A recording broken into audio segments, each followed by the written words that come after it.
ไปครับนี่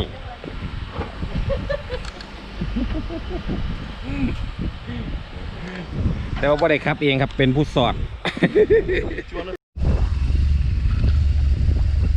เดินทางกันครับ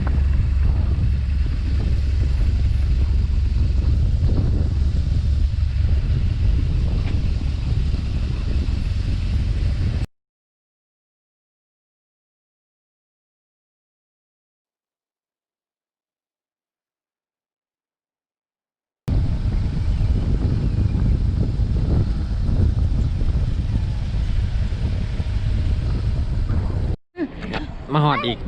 ฝั่งหนึ่งแหละครับทะเลนี่ครับลิงหน่อยมากก็ลิงหน่อยคือเรา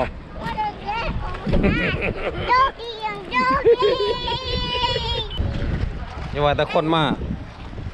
เที่ยวทะเลหมาก็มาเที่ยวทะเลครับอันนั้นหมาอันนี้ลิงคนร้ายเกิดมันอันตรายก็เลยถอยครับไปหม่องไม่เพราะช่วงนี้มันก็เขาก็ต้องระวังช่วงโควิด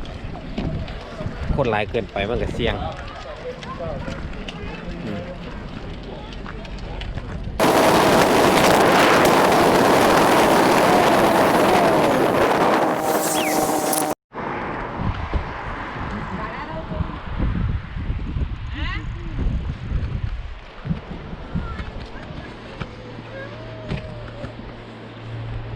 อีกฝั่งหนึ่งครับ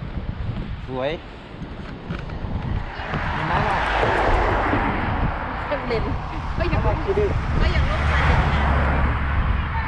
ฝั่งนี้ผมอยู่พูนครับไกลๆมั้งครับ